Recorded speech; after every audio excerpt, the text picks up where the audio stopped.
Muito bem, nossa economia e desenvolvimento, aqui recebendo o Sidnei Fontoura Gomes. Chegando a sua Mercedes, tranquila. Isso, sempre, né? Sempre. Estacionou a Mercedes, ali está, ele claro, chegou aí. O poder aquisitivo muito alto, né, Claro, que nós estamos tendo, então é isso aí. Bastou ganhar no conselho de corretores de imóveis, o cara trocou, agora está bem de Mercedes. O importante é manter a humildade, né? Claro, com certeza. Mas isso tudo é brincadeira. E aí, Sidnei, qual é a novidade para hoje? Quais novidades? Pois olha, a grande novidade foi a nova restrição da Caixa Econômica Federal, né, a respeito dos financiamentos.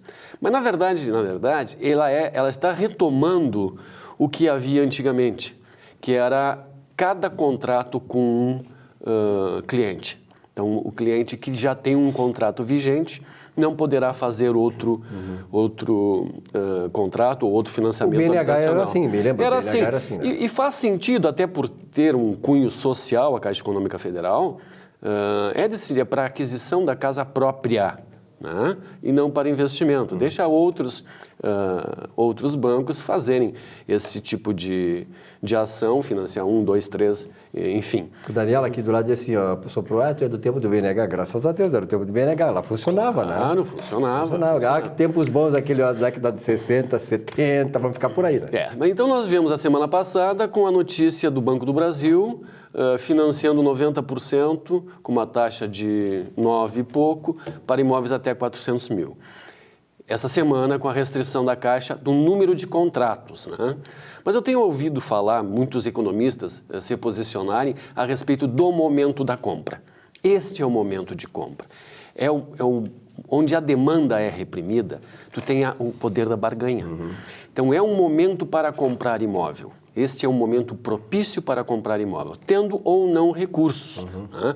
O que cabe aí é salientar ao telespectador é o cuidado de que aquela prestação encaixe com tranquilidade no seu orçamento, não é na sua renda, no seu orçamento. Tendo esse cuidado, não tenha dúvida, procure o corretor de imóveis e faça um excelente negócio. E aí, Sidnei, qual é a tua expectativa em relação a estas situações, né, deflagradas pelo funcionalismo público do Estado, segurança pública, saúde, enfim, a partir do parcelamento dos salários?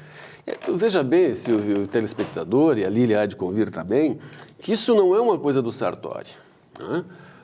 O PT o Tarso Genro vinha honrando esses compromissos, lançando mão dos depósitos judiciais, né? E algumas outras coisas. Era a única fonte de receita que secou. Só que agora não tem mais.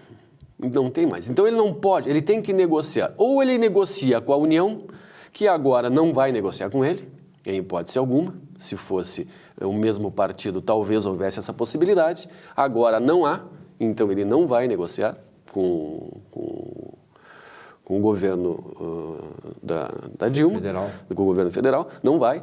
Então ele tem que lançar mão de algumas coisas, né? Há de se ter a parcimônia aí da meia-culpa dele, né, que pegou o Estado num momento muito crítico, né, e também tem que se analisar a questão justa, né, parcelar salário nunca foi uma boa prática. Entretanto, eu acho que poderia, sim, ser feito, se fosse feito em todos os escalões, né? Nos poderes legislativo, judiciário e executivo. Se fosse desta forma, eu não teria dúvida que o impacto da notícia seria muito menor. No momento que ele só faz no executivo, não mexe no legislativo por conta da questão política, e no judiciário para se preservar, olha, não tenho dúvida que são muito justas essas reivindicações. Ou faz para todo mundo, ou não faz para ninguém. Tá certo. Lili, qual é o teu comentário hoje? O nosso tema hoje ele é bem polêmico, Silvia, sobre a crise na educação dos nossos filhos. Iniciei a semana com um insight para falar sobre educação. Primeiro em homenagem ao querido Issam Itiba, psiquiatra, escritor, que partiu nos deixando um legado enorme. E também pela série de atrocidades ocorridas envolvendo jovens, o que me fez, como professora e mãe, refletir sobre o que significa ter um filho. Muito mais do que todo o amor envolvido, que na maioria das vezes nos cega, ser pai e mãe vai além de seguir instintos. É associar instinto com informação. Definitivamente, ter filhos dá muito trabalho. O triste é que somente alguns efetivamente pensam assim, acreditando que, como no trabalho, ter um filho é assumir uma atribuição. A diferença é que não se pode demitir-se dela. Precisamos conhecer mais nossos filhos, saber por onde eles andam e, principalmente, com quem. Na dúvida, peque pelo exagero de nãos. Lembro das palavras de uma grande mestre e psicóloga que nos esclarecia em sala de aula sobre a dúvida cruel entre reprimir e libertar. Se há dúvida, reprima, pois o mundo se encarrega de libertar. Ora, se um pai está se questionando entre deixar ou não seu filho fazer algo, certamente essa dúvida é baseada em fatos. E é nessa hora que se deve agir por instinto, o de defesa. Ah, Lília, mas onde ficam os nãos recebidos por nossos filhos? Não se preocupem, o futuro estará cheio de profissionais capazes de desamarrar esses nós. Lembrem-se de que existe uma grande diferença entre buscar um profissional que liberte depois de adulto e ter perdido a liberdade por falta de limites. A dificuldade em agir com os filhos normalmente está ligada ao fato de não nos conhecermos. Isso gera o desconhecimento sobre o outro, no caso, o filho. Logo, esquecemos que todo o estímulo emitido, assim como a falta dele, gera uma resposta. Portanto, a educação de nossos filhos será medida por essa resposta aos nossos estímulos. Parafraseando o Isami, se você quer o melhor de seu filho, dê primeiro o melhor de si.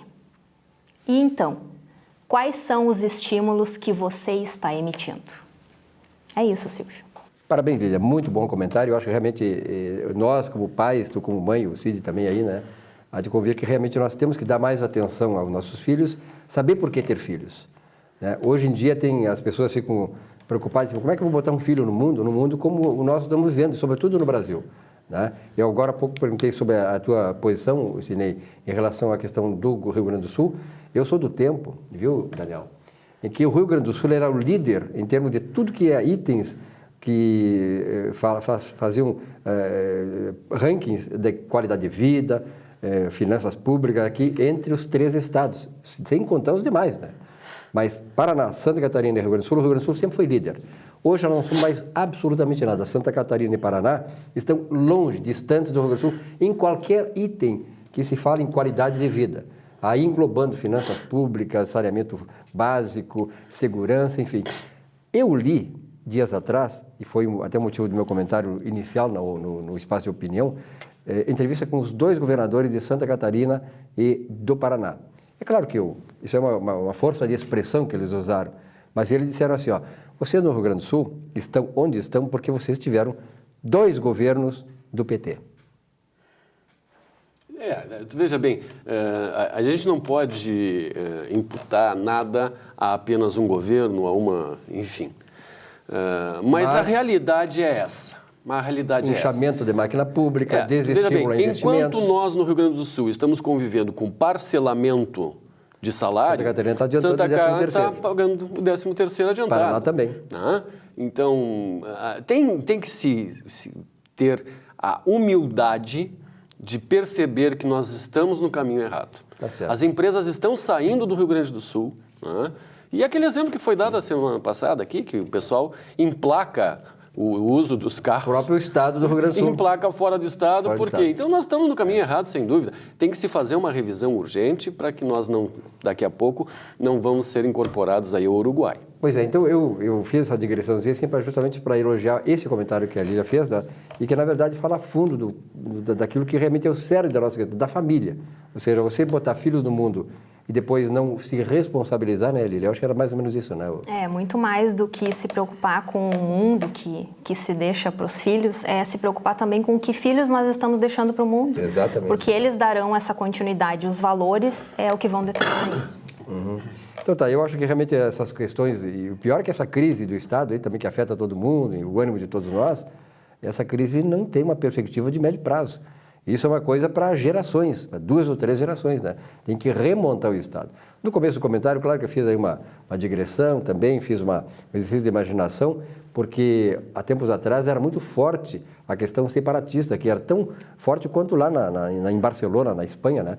Que os bascos querem se independizar do governo espanhol. E aqui no Rio Grande do Sul sempre foi uma marca, tornar o Rio Grande do Sul independente. Então nós teríamos uma vantagem, né, Sidney? Como eu falei, o PT não perdoa a dívida de países amigos de esquerda. O Rio Grande do Sul é um estado de esquerda. Se tornando um país, assim, logo... Mas aí nós nos tornaríamos a Grécia sem a ajuda sem a Europa, do euro. Sem a Alemanha do lado. Né? Exatamente. Então ficaria, vamos pedir para quem?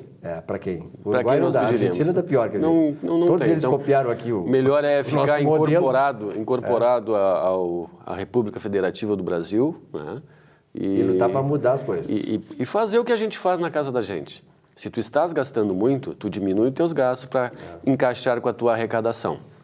Isso é o mínimo que o governo do estado tem que fazer. Elcide, muito obrigado. Até a semana que vem. Muito obrigado, até a semana que vem. Um rápido intervalo, já voltamos para o último bloco do nosso Economia e Desenvolvimento. Até já.